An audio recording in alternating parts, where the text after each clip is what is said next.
प्रिय विद्यार्थियों, मैं पंकज पांडे एक बार पुनः आप सभी लोगों का स्वागत करता हूं। बच्चों, आज पद परिचय के विषय में हम सर्वनाम के विषय में बताएंगे, क्योंकि इससे पहले पद परिचय के अंतर्गत पद का परिचय देना होता है तो संज्ञा, सर्वनाम, क्रिया, क्रिया विशेषण, विशेषण, लिंग, वचन, इनके विषय में जानना अति आवश्यक है। तो इसलिए इससे पहले के वीडियो में हम संज्ञा के विषय में संक्षेप में आपको जानकारी दे चुके हैं। तो बच्चों, आज हम सर्वनाम के विषय में संक्षिप्त जानकारी देंगे। देखिए, सर्वनाम शब्द का अर्थ है सबका नाम। ठीक है, सर्व का अर्थ सबका और नाम का अर्थ नाम या संज्ञा है, अर्थात ऐसे शब्द जो संज्ञा के स्थान पर किसी के लिए भी प्रयुक्त किए जा सकते हैं। ठीक है, उदाहरण के लिए आप जानते होंगे, जैसे वह, मैं, उसका, उसे, आप, ये सब जो है ये क्या है? सर्वनाम, क्योंकि यह संज्ञा के स्थान पर प्रयुक्त किए जा सकते हैं। राम स्कूल जाता है, वह स्कूल जाता है। ठीक है, मैं नहीं खाऊंगा, उसका घर बहुत दूर है, उसे स्कूल पढ़ने आना चाहिए, आप कहाँ जा रहे हैं? तो इस तरह से वाक्यों में आप देख रहे होंगे, वह, मैं, उसका, उसे, आप जैसे शब्द प्रयोग में जो लाए जा रहे हैं, यह क्या है? यह सर्वनाम। ठीक है, अब आप आगे देखिए, सर्वनाम कहते किसे? देखिए, सर्वनाम कहते किसे हैं, इसकी परिभाषा क्या हो सकती है? देखिए बच्चों, वह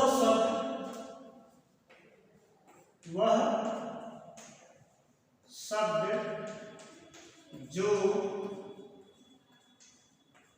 संज्ञा के स्थान पर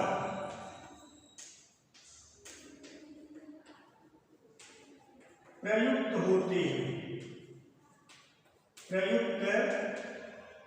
होते हैं उसे सर्वनाम कहते हैं। ठीक है, कहने का अर्थ ये है कि वह शब्द या वे शब्द जो संज्ञा के स्थान पर प्रयुक्त होते हैं उसे सर्वनाम कहते हैं। ठीक, सीधा सा स्पष्ट है कि जहां पर भी संज्ञा या नाम का प्रयोग हुआ हो, उसके स्थान पर ऐसे शब्द का प्रयोग होना, उसे क्या कहते हैं? सर्वनाम। वह, वे, आप, यह, उसे, उसका, मैं, हम, हमको, ये जितने भी शब्द हैं ये सब सर्वनाम के अंतर्गत आते हैं। लेकिन बच्चों, सर्वनाम के कुछ भेद भी हैं, और सर्वनाम के कितने भेद हैं, उनका क्या परिचय है, क्या उदाहरण है, इसके विषय में हम आपको आगे बताएंगे। तो हमें लगता है कि सर्वनाम शब्द का अर्थ है सबका नाम, अर्थात वह शब्द जो संज्ञा के स्थान पर प्रयुक्त होते हैं उन्हें हम क्या कहते हैं? सर्वनाम कहते हैं। ठीक है, इतना आप समझिए। देखिए आगे है, तो अब भेद देखिए, पुरुष वाचक सर्वनाम। बच्चों, सर्वनाम के कुल 6 भेद होते हैं। कितने होते हैं? 6 भेद होते हैं। पहला है आपका पुरुषवाचक सर्वनाम। देखिए, दूसरा है निश्चय वाचक सर्वनाम। ठीक है, तीसरा इसी से जुड़ा हुआ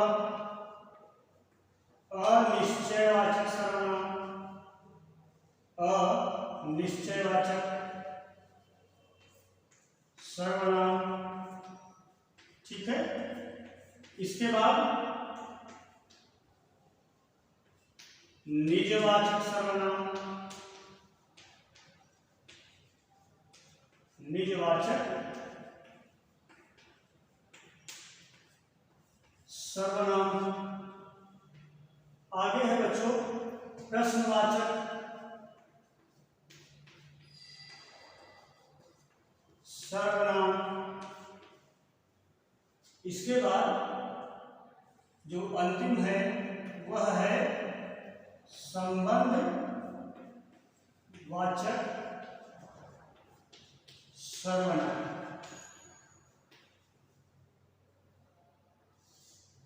ठीक है, तो सर्वनाम के कुल कितने भेद होते हैं? सर्वनाम के कुल 6 होते हैं। ठीक, कौन कौन से? पुरुषवाचक सर्वनाम, निश्चयवाचक सर्वनाम, अनिश्चयवाचक सर्वनाम, निजवाचक सर्वनाम, और इसके बाद प्रश्नवाचक सर्वनाम, और इसके बाद संबंधवाचक सर्वनाम। ठीक है, कुल कितने प्रकार के होते हैं? 6 प्रकार के होते हैं। अब बच्चों इनके विषय में भी जानना अति आवश्यक है। मान लीजिए कि पद परिचय में यदि आता है कि मैं स्कूल जाता हूं, तो मैं जो है कौन सा सर्वनाम होगा? सर्वनाम तो है, लेकिन सर्वनाम के भेद में मैं कौन सा होगा? तो इसलिए वह पुरुषवाचक सर्वनाम के अंतर्गत आएगा। और पुरुषवाचक में भी 3 भेद होते हैं, तो उत्तम पुरुष मैं होगा। इसलिए सर्वनाम के इन सभी भेद के विषय में जानना अति आवश्यक है। और इसके बाद पुरुषवाचक के जो 3 भेद होते हैं, उत्तम पुरुष, मध्यम पुरुष, अन्य पुरुष, इनके विषय में भी जानना अति आवश्यक है। तो देखिए सबसे पहले बच्चों हम पुरुषवाचक के विषय में आपको समझेंगे। देखिए पुरुषवाचक सर्वनाम किसे कहते हैं? ठीक है, देखिए जो सर्वनाम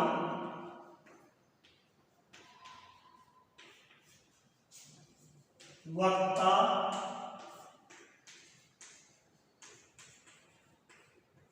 श्रोता तथा अन्य के लिए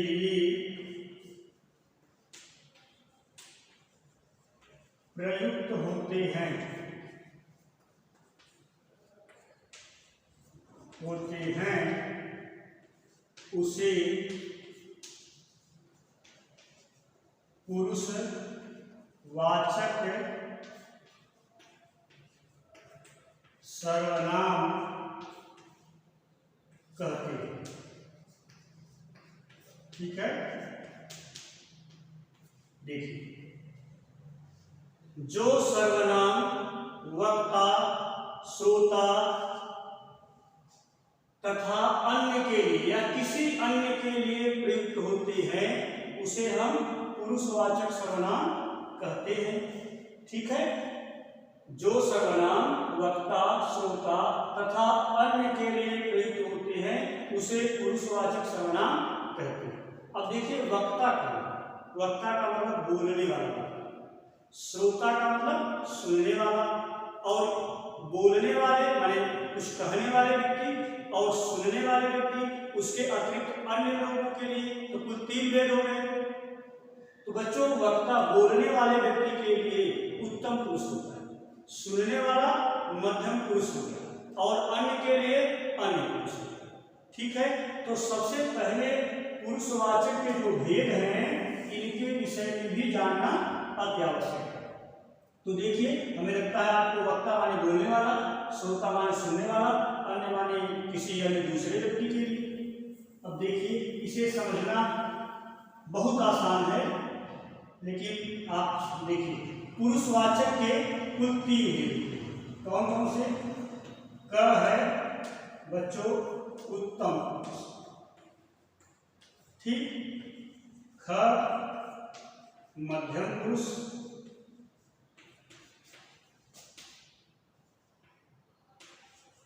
और इसी प्रकार जो तीसरा है वह है अन्य पुरुष। बच्चों सर्वनाम के विषय में मैं आपको ऐसे ट्रिक बता रहा हूं जिससे आपको ये समझ में आ जाएगा कि उत्तम, मध्यम और अन्य की पहचान हो सके। देखिए पहले सामान्य समझिए, वहां पर परिभाषा में कहा गया था कि वक्ता के लिए, श्रोता के लिए, अन्य के लिए जो शब्द प्रयोग में लाए जाते हैं वो पुरुषवाचक होते हैं। तो वक्ता माने बोलने वाला, अर्थात मैं, हम। तो इसलिए उत्तम पुरुष कहाँ प्रयुक्त होता है? जैसे मैं, मैंने, हम, हमको, इसी प्रकार मुझको, मुझे। बच्चों ये शब्द जितने भी हैं, चलिए पहले आप इसे लिखिए उत्तम पुरुष। मैं, हम, हमको, मुझको, मुझे, ये जो कुछ भी शब्द है ये सर्वनाम है, यह सब उत्तम पुरुष के अंतर्गत। मतलब जो व्यक्ति बोलने वाला हो स्वयं को, अपने लिए, मैं, हम, हमको, मुझको, मुझे, ये सब जितने भी स्वयं के लिए प्रयुक्त होते हैं वह किसके अंतर्गत आते हैं? उत्तम के अंतर्गत। ठीक है। और श्रोता सुनने वाले के लिए तुम, तुमको, तुम्हें, तुम्हारा, ये जो शब्द आते हैं वो मध्यम पुरुष के लिए आते हैं और बाकी जितने भी शब्द हैं वो अन्य के लिए आते हैं। तो मध्यम पुरुष के विषय में भी देखिए, दूसरा है मध्यम पुरुष। ठीक, जैसे तुम, तुमको, तुझे, तुम्हारा, आप। जैसे आप कहाँ जा रहे हैं, किसी व्यक्ति के लिए पूछा गया है, स्वयं के लिए तो कहा नहीं गया। तो ये तुम, तुमको, तुझे, तुम्हारा, तुमसे, चलिए तुमसे भी हो गया। जो दूसरे के लिए प्रयुक्त होता है वो मध्यम पुरुष। स्वयं के लिए, अपने लिए जो प्रयोग होता है, मैं, मैंने, हम, हमको, मुझसे, मुझको, मेरा, मेरे, ये जो शब्द भी होगा उत्तम पुरुष के लिए। और उत्तम और मध्यम के अतिरिक्त जो भी शब्द प्रयोग में लाए जाएंगे सर्वनाम के, वह सब अन्य पुरुष होंगे। ठीक। तो देखिए बच्चों, इसका एक बड़ा आसान सा तरीका है, सूत्र है, सीधा सा। हम उत्तम, तुम मध्यम और शेष अन्य। ठीक। क्या है? हम उत्तम, तुम मध्यम, बाकी सब अन्य। जहां पर हम, हमारे, मुझको, मेरे लिए, मुझे, ये सब प्रयुक्त में आते हैं, वो समझ लीजिए कि वह सब उत्तम पुरुष हैं। तुम, तुम्हारा, तुमसे, तुझको, तुम्हें, ये सब कुछ जो दूसरे के लिए प्रयुक्त होते हैं वो मध्यम पुरुष के अंतर्गत आते हैं। ठीक है। और अन्य, अन्य कौन सा है? वह, वे, उसे, उसको, ये शब्द जो है जितने भी होते हैं, तुम, तुम्हारा, ये सब मध्यम, वह, वे, उसे, उसको, ये शब्द जो है अन्य पुरुष के लिए प्रयुक्त होते हैं। तो आप केवल इतना याद रखिए, हम उत्तम, तुम मध्यम। हम, हमारे लिए, मेरे लिए, मुझको, मुझसे, मेरे, ये शब्द जितने भी सर्वनाम के हैं वे सब उत्तम पुरुष के अंतर्गत आते हैं। तुम, तुम्हारा, तुमसे, तुमको, तुम्हारे द्वारा, ये शब्द जो है सब मध्यम में आते हैं। और शेष वह, वे, उसे, उसका, उनको, ये शब्द जो है किसमें आते हैं? अन्य पुरुष में। ठीक। अन्य पुरुष को प्रथम पुरुष भी कहा जाता है। इसलिए ये जरूर ध्यान रहे, हम उत्तम, तुम मध्यम। ठीक है। हमें लगता है कि पुरुषवाचक के जो तीन भेद हैं, उत्तम पुरुष, मध्यम पुरुष, अन्य पुरुष, इन तीनों के विषय में बच्चों आप अच्छी तरह से समझ गए होंगे। अब आगे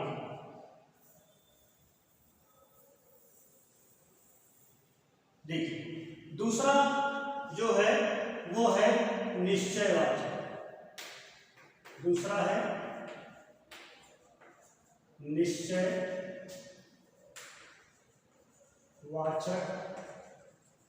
सर्वनाम। ठीक है, निश्चयवाचक सर्वनाम। बच्चों, निश्चयवाचक सर्वनाम से पास या दूर की वस्तु का निश्चय होता है। ठीक है, देखिए नाम से ही है कि जो, वैसे निश्चयवाचक को कहीं कहीं संकेतवाचक भी कहते हैं, और पास या दूर की वस्तु का भी ज्ञान होता है और जो निश्चित होता है। जैसे यह लकड़ी है, जैसे यह मेज। अब इसमें यह क्या है? यह निश्चयवाचक।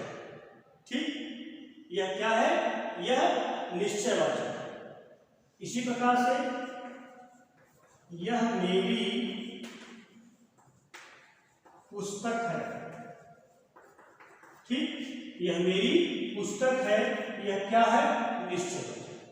मतलब जो पास या दूर की वस्तु के विषय में इंगित किए जाते हैं, ऐसे शब्द प्रयोग में सर्वनाम के शब्द प्रयुक्त होते हैं, वह निश्चयवाचक के अंतर्गत आते हैं, जो निश्चित होते हैं, अनिश्चित अनिश्चय नहीं होते। ठीक है, जैसे वह माधव है, अगर कहते वह माधव है। अब इसमें देख रहे होंगे कि वह माधव है, दूर की वस्तु को इंगित किया जा रहा है वह के माध्यम से, तो यह जो है आपका क्या हो गया? निश्चयवाचक हो गया। वह राम का भाई है, तो वह भी जो है निश्चयवाचक के अंतर्गत आ जाता है।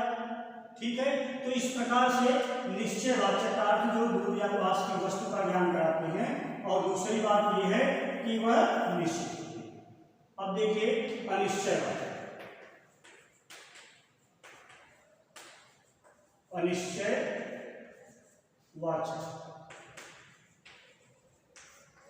सर्वनाम। ठीक है बच्चों, निश्चय शब्द से ही अर्थ स्पष्ट हो रहा है कि जो निश्चय ना हो निश्चित हो। कहने का अर्थ यह है कि ऐसे सर्वनाम शब्द जिनसे किसी व्यक्ति, वस्तु या पदार्थ के निश्चय का बोध न हो पाए, अगर बोध होगा तो निश्चयवाचक हो जाएगा, बोध न हो। जैसे कोई आ रहा है, ऐसे मान लीजिए कोई आ रहा है। अब इस वाक्य को आप देखिए, इसमें कोई शब्द नहीं हुआ, निश्चय नहीं हो रहा है कि कौन आ रहा है। ठीक, कोई आ रहा है।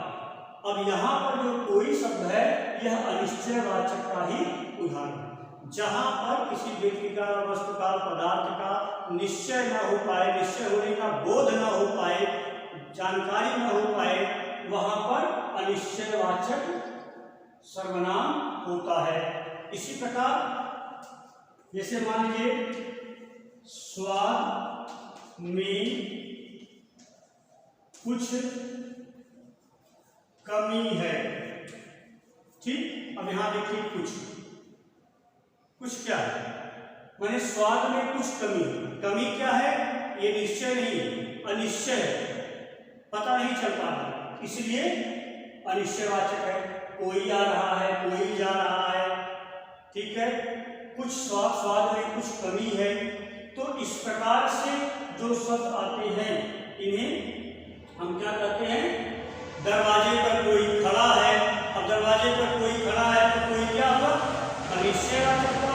तो इस प्रकार से बच्चों, जिससे निश्चय ना हो पाए, ऐसे सर्वनाम शब्द कोई, कुछ जो है, यह अनिश्चय के अंतर्गत आते हैं। तो इनका आप विशेष ध्यान रखिएगा। देखिए तीसरा, देखिए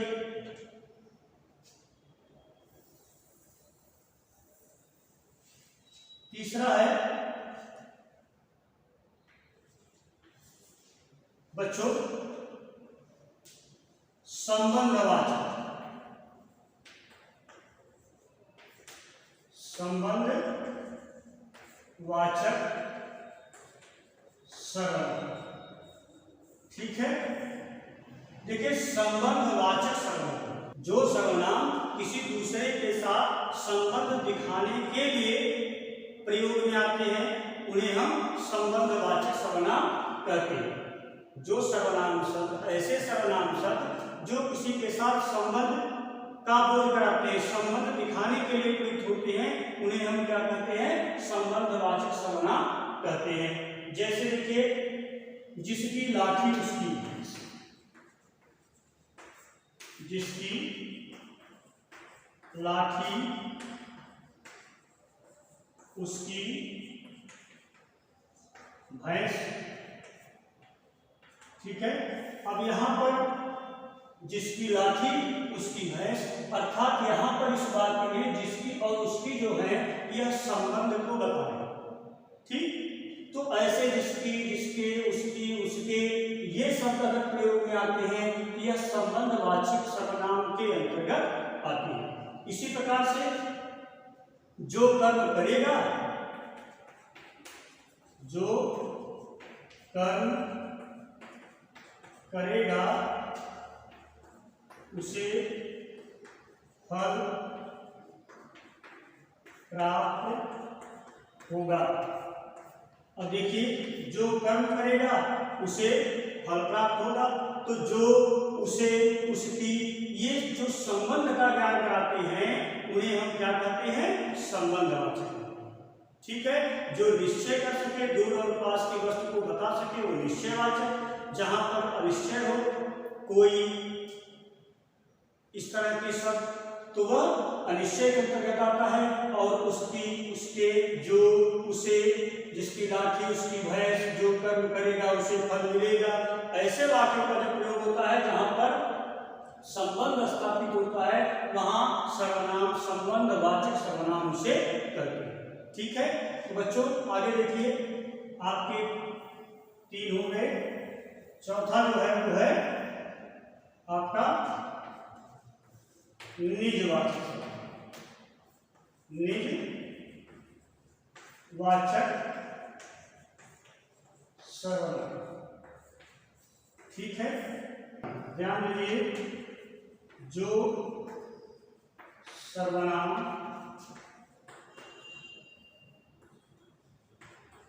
तीनों पुरुषों में, तीनों पुरुष कौन है? हम आपको बता चुके हैं, उत्तम, मध्यम और अन्य। तीनों पुरुषों में निजत्व का बोध कराते हैं। ठीक, उसे क्या कहते हैं? निजवाचक सर्वनाम कहते हैं। जैसे मैं अपना कार्य स्वयं करता हूं, जैसे मैं अपना कार्य स्वयं करता हूं।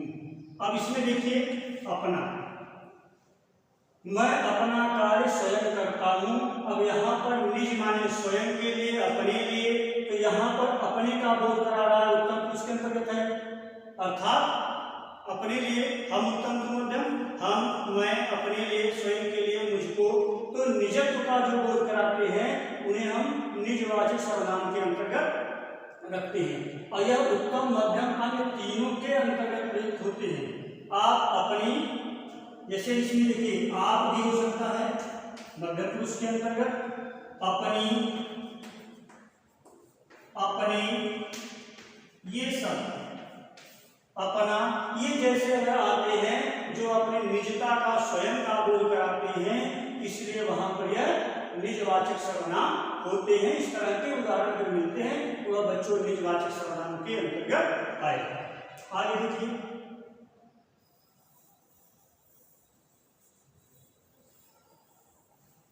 इसके बाद है बच्चों, ये देख लीजिए, जो आपका शाखा है वह है प्रश्न वाचक सर्वनाम। ठीक है, देखिए प्रश्नवाचक सर्वनाम।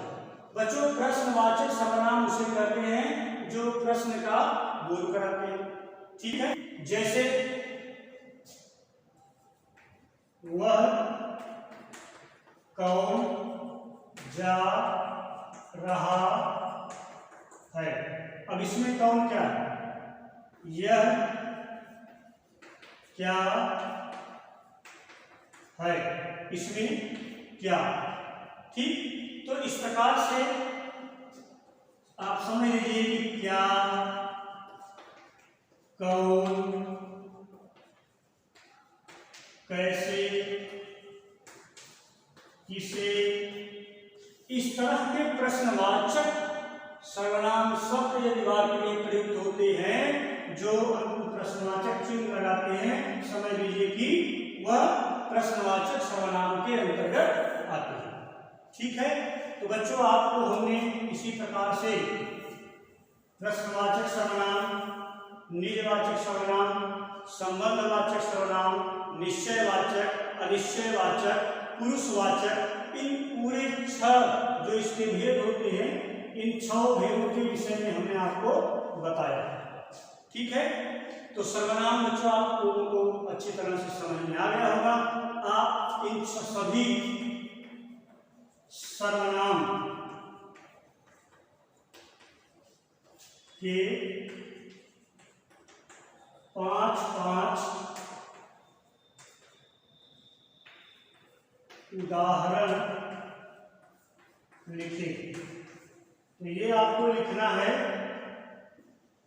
जो सर्वनाम के 6 भेद हैं, पुरुषवाचक, निश्चयवाचक, अनिश्चयवाचक, निजवाचक, प्रश्नवाचक, संबंधवाचक, जो 6 भेद हैं, इनके विषय में आपको कुल 5 उदाहरण लिख करके ले आना है। ठीक है, तो बच्चों बस यही पर हम अपनी वाणी को विराम देते हैं। इसके बाद हम आगे शेष के विषय में आपको पढ़ाएंगे। धन्यवाद बच्चों।